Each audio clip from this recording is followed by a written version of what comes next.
Oke, sekarang kita akan melihat bagaimanakah beberapa sifat yang terkait dengan distribusi pendekatan, ya.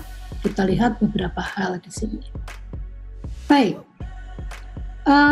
misalkan saja Fy itu adalah fungsi distribusi kumulatif dari distribusi yang degenerate pada nilai Y sama dengan C, ya, ini.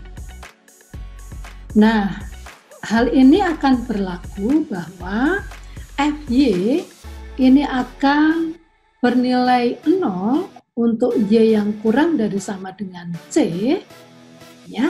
Kemudian Fy akan bernilai 1 untuk Y lebih dari sama dengan C.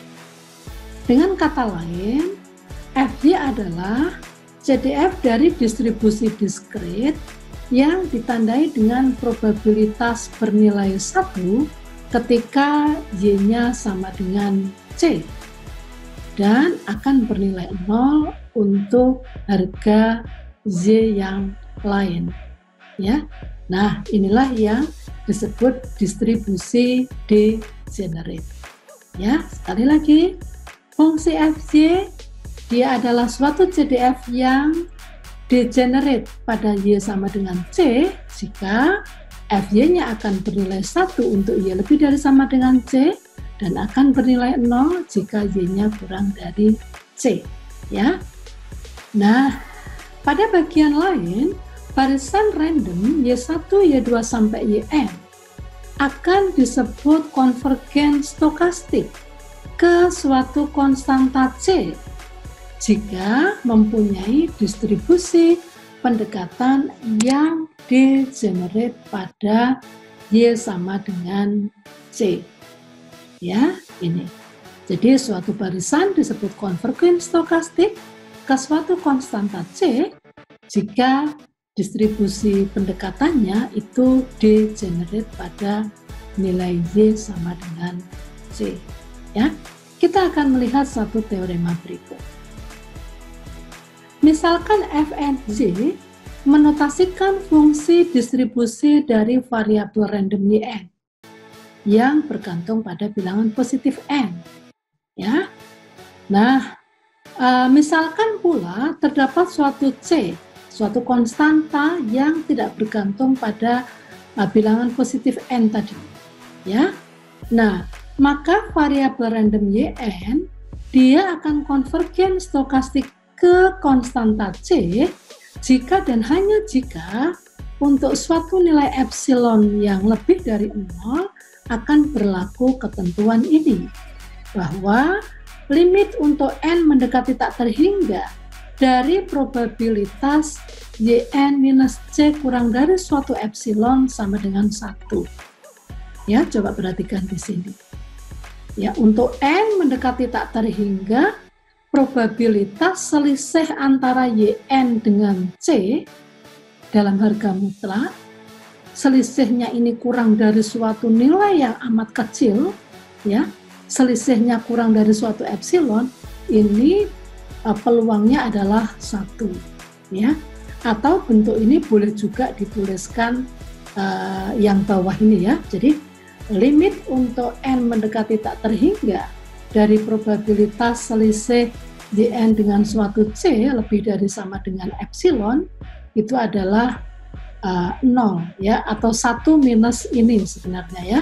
Nah, karena ini adalah 1 maka 1 min 1 kemudian 0, ya. Nah, ini pula yang akan kita pakai untuk mengetahui apakah suatu variabel random dia konvergen stokastik ke nilai tertentu, ya. Nah, cara ini akan lebih mudah.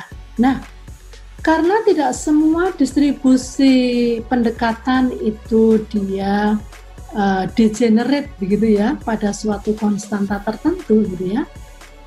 Ada beberapa bentuk limit yang biasanya itu akan cukup membantu dalam melakukan perhitungan untuk distribusi yang ternyata dia tidak degenerate pada suatu nilai tertentu, ya.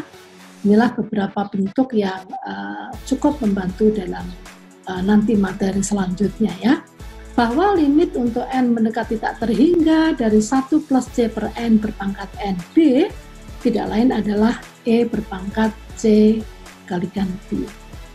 Demikian halnya dalam hal kita mempunyai suatu deret, yaitu dn, begitu ya. Dn di sini adalah suatu deret, suatu series, begitu ya. Nah, maka limit untuk n mendekati tak terhingga dari 1 plus c per n plus dn per n berpangkat nb ini akan sama dengan e berpangkat cb. Dengan catatan dalam hal ini adalah limit untuk n mendekati tak terhingga dn itu nilainya adalah 0, ya. Nah, ini nanti yang ke belakang akan kita gunakan untuk menyelesaikan beberapa kasus yang ternyata dia tidak degenerate, ya. Nah, seperti itu. Oke, kita akan mencoba melihat, ya, pendekatan MGF, begitu ya, pendekatan MGF untuk mengetahui distribusi pendekatan dari variabel random tertentu, ya. Nah, kalau misalkan kita mempunyai Y1, Y2 dan seterusnya, ini adalah barisan variabel random dengan CDF yang bersesuaian masing-masing adalah F1Y, F2Y. Demikian halnya Y1, Y2 dan seterusnya bersesuaian dengan masing-masing MGF-nya. M1T MGF dari Y1, M2T MGF dari Y2. Ya. Nah, jika MT adalah MGF dari CDF FY ini, dan kalau misalkan limit untuk N mendekati tak terhingga MNT ini ternyata sama dengan MT untuk semua nilai T dalam selang terbuka yang antara minus H sampai dengan H, ya. Nah, maka kita katakan bahwa limit untuk N mendekati tak terhingga Fnz itu akan sama dengan Fz, ya. Ya, sekali lagi, kalau ya limit N mendekati tak terhingga dari suatu MGF sama dengan MGF dari variabel random yang mempunyai distribusi tertentu, maka kita katakan bahwa variabel random YN itu akan mempunyai distribusi pendekatan yang bersesuaian dengan distribusi dari FY sebagai fungsi distribusi kumulatif yang mempunyai MGF MT, ya. Baik, untuk mempermudah kita akan lihat teorema-teorema ini langsung pada contoh soal, ya, gitu. Baik, kita lihat di sini, ini adalah X1, X2 sampai Xn, sebuah sampel random dari distribusi Bernoulli, ya. Jadi setiap sampel random ini diambil dari distribusi Bernoulli, atau boleh kita tulis dengan binomial 1P. Perhatikan, ketika kita menuliskan binomial 1P, sama saja dia adalah distribusi Bernoulli, ya. Misalkan saja ada sebuah variabel random Yn, di mana Yn ini adalah jumlahan daripada Xi, ya. Yn adalah X1 plus X2 plus X3 sampai dengan Xn, ya. Nah, pada bagian lain, kalau kita misalkan untuk N mendekati tak terhingga, ini rupanya P, ya, nilai probabilitasnya ini, parameter P pada binomial ini dia mendekati 0, ya. Sedemikian hingga kita bisa menuliskan bahwa NP itu sama dengan mu untuk suatu mu tertentu, ya. Maka dari sini kita akan coba lihat bagaimanakah MGF daripada YN. Ya, kita akan lihat MGF YN ini, ya. Baik, sekarang kita perhatikan di sini. Tadi kita menggunakan, memisalkan NP-nya adalah mu untuk syarat ini tadi, ya. Nah, karena NP sama dengan mu, maka kita memperoleh P itu adalah mu per N, ya.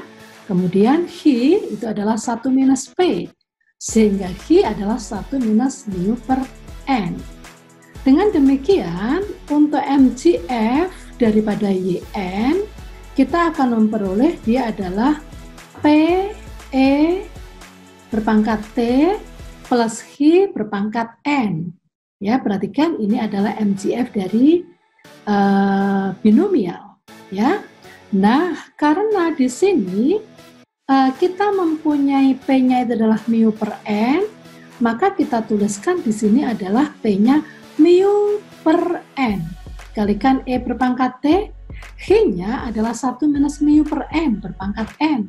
Oleh karena itu, kita peroleh di sini adalah 1 plus mu E berpangkat T minus 1 per N, ya. Dan dalam hal ini, kalau kita ambil limitnya untuk N mendekati tak terhingga, ya. Jadi limit N mendekati tak terhingga dari MNT, ya, tidak lain adalah limit N mendekati tak terhingga dari 1 plus mu dalam kurung E berpangkat T min 1 per N berpangkat N, ya. Kita lihat bahwa ini bentuknya begitu, ya, E berpangkat CB, maka di sini kita peroleh satu hasil, ini tidak lain adalah E berpangkat mu dikalikan E berpangkat T min 1. Ya, Anda masih ingat MGF siapakah ini? Ya, tidak lain adalah bentuk ini merupakan MGF dari distribusi Poisson dengan min mu. Ya, seperti itu. Apa yang kita ambil kesimpulan dari contoh ini, ya? Nah, dengan menggunakan distribusi pendekatan dalam hal ini dengan menggunakan dengan teknik MGF, kita bisa memperoleh sebuah kesimpulan bahwa dalam hal kita mempunyai suatu sampel random yang semula diambil dari distribusi Bernoulli sebanyak N kali, sehingga kita punya di sini bentuk binomial, maka dalam hal N-nya nanti diperbesar sampai tak terhingga, kita akan memperoleh nilai P yang kemudian mendekati 0. Hal ini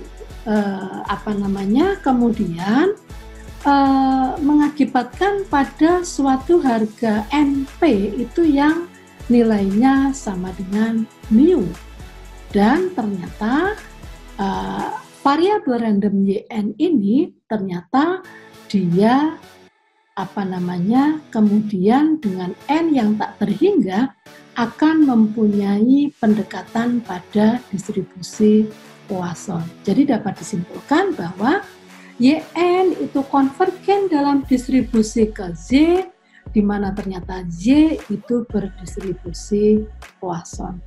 Ya, jadi Poisson merupakan salah satu pendekatan distribusi dari distribusi binomial.